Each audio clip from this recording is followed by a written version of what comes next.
The afternoon heat pressed down on Riverside Square like a judgment. People moved slowly, shadows clinging to their feet when the police cruiser rolled in and stopped without urgency. Officer Ryan Keller stepped out first, sunglasses on, smile crooked, not the kind meant to reassure, but the kind that dared someone to challenge him. Aisha Monroe stood near the bus stop, clothes damp with sweat, holding a small canvas bag close to her chest. Her posture was calm, almost composed, but inside her thoughts churned. Just wait for the bus. Don't look at them. Don't give them a reason. Ryan's eyes landed on her like a target acquired. "Well, what do we have here?" he said loudly, projecting his voice for an audience. A few heads turned. A phone camera lifted somewhere in the crowd. Sergeant Nina Alvarez remained by the cruiser, arms crossed. She watched, uneasy. She's seen this before the performance, the hunger for control. "Ma'am," Ryan continued, circling Aisha slowly, "you look like you've been loitering."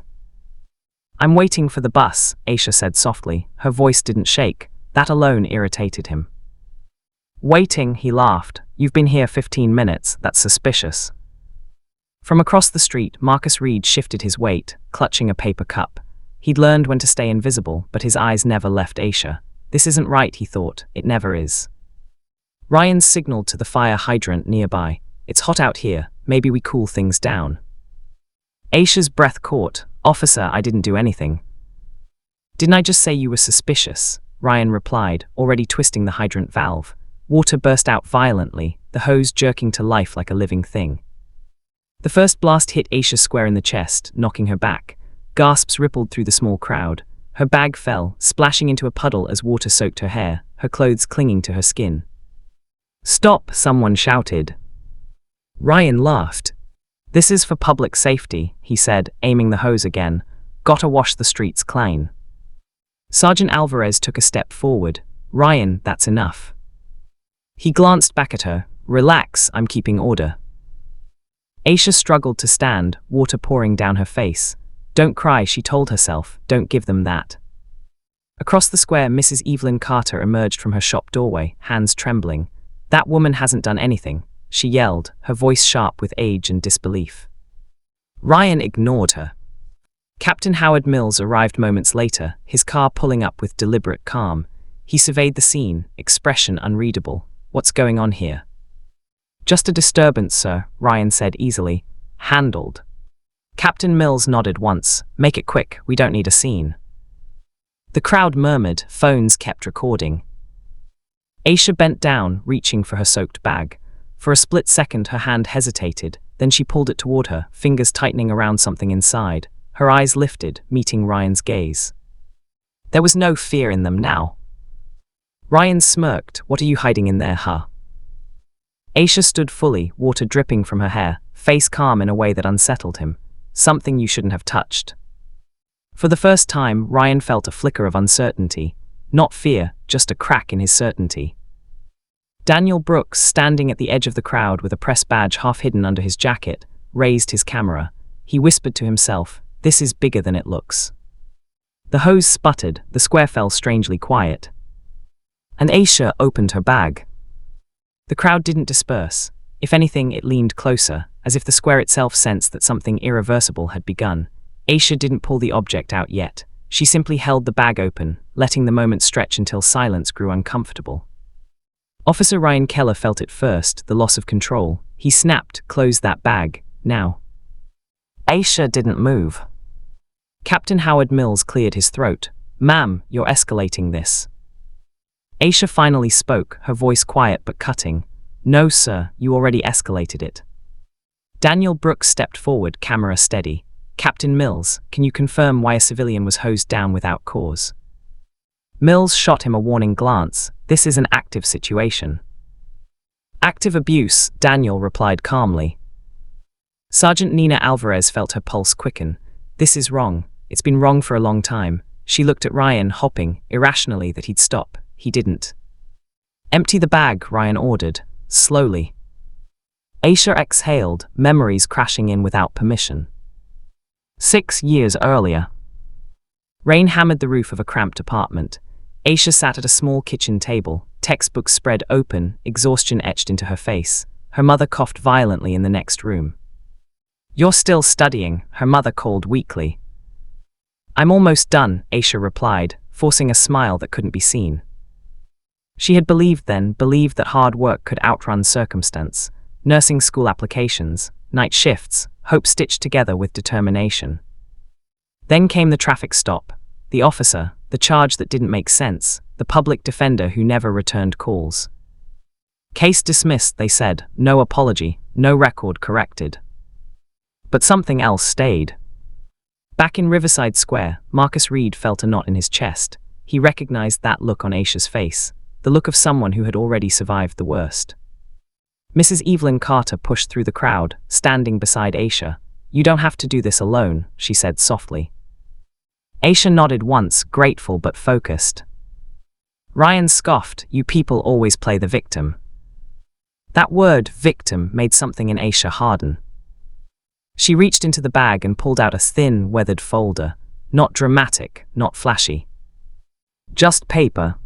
Is that it? Ryan laughed. Paper you made all this fuss for. Read the name, Aisha said. Ryan froze despite himself. He glanced down. His own name stared back at him. Officer Ryan Keller.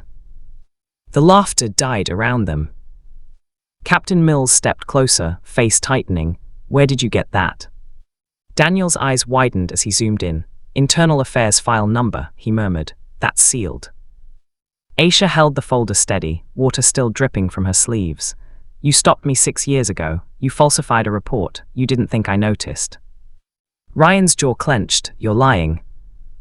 Am I? She asked. Because this includes your badge number, your handwriting, and a complaint that vanished. Sergeant Alvarez swallowed hard. She remembered that case. She remembered being told not to ask questions. The crowd buzzed now, tension electric. Aisha continued, I didn't know what to do with it back then. I was scared, poor, easy to silence. Her voice cracked, but only once. But I kept copies. Captain Mills reached for the folder. Hand that over. Aisha pulled it back, not to you. Daniel stepped in. Captain, this woman is alleging evidence suppression. Mills' composure slipped for half a second, enough for the cameras to catch it. Ryan leaned close to Aisha, lowering his voice. You have no idea what you're playing with. She met his eyes, unblinking. I do, I've lived with it. Marcus whispered to himself, about time. The square felt smaller now, walls closing in. Power was shifting, slowly, unmistakably. Aisha reached into the bag again. There's more, she said. Ryan's breath hitched. The square held its breath. Aisha's hand stayed inside the bag, fingers wrapped around something heavier than paper. The folder had already shaken them, but this was different. This was the truth they'd buried deeper. Officer Ryan Keller felt sweat bead under his collar despite the cooling mist in the air. You've made your point, he said, forcing a laugh that convinced no one. Put it away. Aisha didn't look at him. She looked past him, at the cameras, at the faces, at Sergeant Nina Alvarez. 6 years ago, Aisha said, you didn't just falsify a report. Captain Howard Mills snapped, that's enough. Aisha pulled her hand out. A small black device rested in her palm. A body camera. The crowd erupted in confusion. Daniel Brooks sucked in a sharp breath. That's a department-issued model. Ryan staggered back half a step. That's impossible. I found it in the gutter 2 days after you stopped me, Aisha said. Cracked, you thought it was broken. She pressed a button. The tinny sound of wind filled the square, then a younger Ryan's voice crackled through the speaker. Stop resisting, the recording said. Aisha's voice followed, shaking, scared. I'm not resisting, please. Then Ryan again, laughing. You people always say that. Gasps rippled outward like shockwaves. Sergeant Alvarez felt her knees weaken. I remember this, she thought. God help me, I remember. The recording continued, clearer now. Planted in the glove box, Ryan's recorded voice said, she won't fight it. Captain Mills lunged forward, turn that off. Daniel stepped between them instinctively. Don't you dare. Marcus Reed bowed his head, tears stinging his eyes. They do this, he whispered, all the time. Aisha held the camera steady, her arm trembling now not from fear but from release. You took my future that night, she said. I lost school, I lost time, my mother died thinking I failed. Ryan's mouth opened, no sound came out.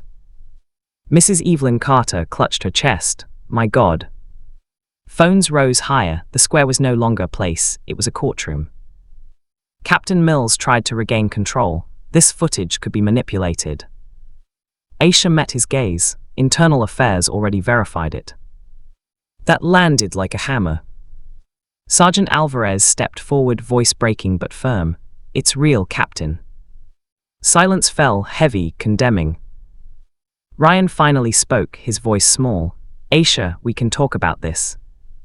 She shook her head. You talked, I listened. Now it's your turn. Police sirens wailed in the distance, not arriving to protect him this time. Daniel lowered his camera slightly, eyes locked on Ryan. You're done. Ryan looked around, desperate now, searching for authority for escape. There was none. The crowd wasn't hostile, it was worse. It was done believing him. Aisha closed the bag slowly, the moment sealing itself into memory. This wasn't revenge, she said quietly, it was evidence. As officers approached to detain Ryan, he dropped to his knees. Please, he whispered, don't ruin my life. Aisha paused, looking down at him. You already ruined mine, she said. I survived it. The handcuffs clicked, and the square exhaled. Night fell fast over Riverside Square, but the crowd didn't move. Floodlights from news vans washed the pavement in harsh white, turning every face into a witness. Officer Ryan Keller was pulled to his feet, hands cuffed, dignity gone. As he was led away, his eyes searched desperately for Captain Howard Mills. Mills didn't look back. Instead, he straightened his jacket and stepped toward the microphones. This department will conduct a full review, he announced. We take allegations seriously. Daniel Brooks did lower his camera. Captain, Internal Affairs verified the footage before tonight. How long have you known? Mills' jaw tightened. That information is confidential. Aisha stood slightly apart now, exhaustion finally seeping in. Sergeant Nina Alvarez approached her slowly, unsure she deserved to be there. I should have spoken up years ago, Nina said, voice low. I'm sorry. Aisha studied her face, searching for truth. Sorry doesn't fix what silence breaks, she replied, then softer, but it's a start.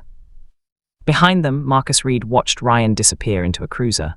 For the first time in years, he felt something close to relief. Maybe this time he thought it sticks.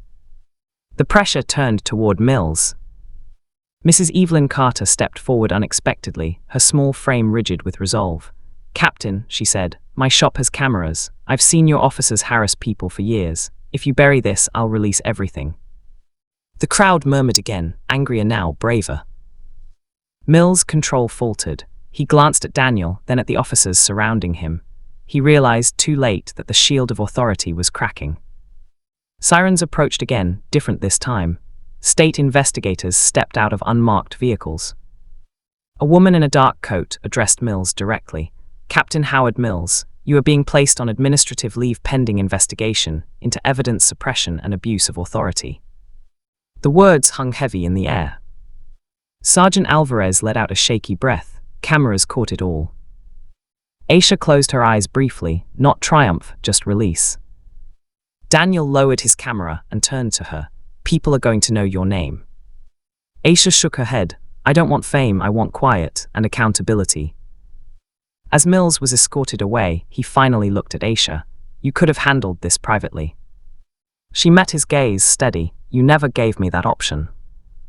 The square began to empty slowly, conversations buzzing with disbelief and resolve. Marcus approached Aisha, holding out a clean towel someone had handed him. You did something tonight, he said simply. We all did, Aisha replied. Above them, the city lights flickered on, unchanged, yet somehow different. Because power had been exposed. And it was afraid. The city moved on quickly, as cities always do. But for those who stood in Riverside Square that night, something permanent had shifted. Courtroom lights replaced floodlights, silence replaced sirens. Officer Ryan Keller sat at the defense table, shoulders hunched, stripped of uniform and authority. The man who once laughed behind dark sunglasses now avoided eye contact with anyone. His hands trembled as the charges were read aloud. falsification of evidence, abuse of power, civil rights violations. Aisha Monroe sat in the front row, composed, wearing a simple navy dress. Her hair was neatly tied back, her posture calm, not victorious, present. Daniel Brooks took notes quietly. This wasn't a headline anymore, it was history. Sergeant Nina Alvarez testified next. Her voice shook at first, then steadied. I knew something was wrong, she admitted, and I stayed silent. That silence helped him. The courtroom absorbed the weight of that truth. Captain Howard Mills' turn came later. He spoke of procedures, protocols, misunderstandings. The words fell flat. Power, once unquestioned, sounded hollow when forced to explain itself.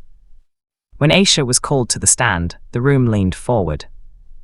I was treated like I didn't matter, she said calmly.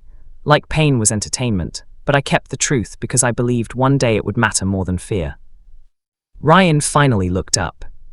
Tears ran down his face. When the verdict came, guilty on all major counts, no one cheered. Justice didn't need applause. Outside the courthouse, reporters crowded Aisha. Microphones surged toward her. Do you forgive him? Someone asked. Aisha paused. I don't owe him forgiveness, she said gently, but I don't carry hate either. Accountability is not cruelty. Across the steps, Ryan was led away. As he passed Aisha, his voice cracked. I didn't think you were important. She met his eyes one last time. That was your mistake. Months later, Riverside Square looked ordinary again. Kids played, buses came and went. Marcus Reed sat on a bench reading a newspaper, now housed, now steady. Mrs. Evelyn Carter's shop bustled with life. Sergeant Alvarez wore her badge differently, heavier, more honestly. Aisha walked through the square, unnoticed. And that was the victory. Not fame, not revenge, but dignity returned.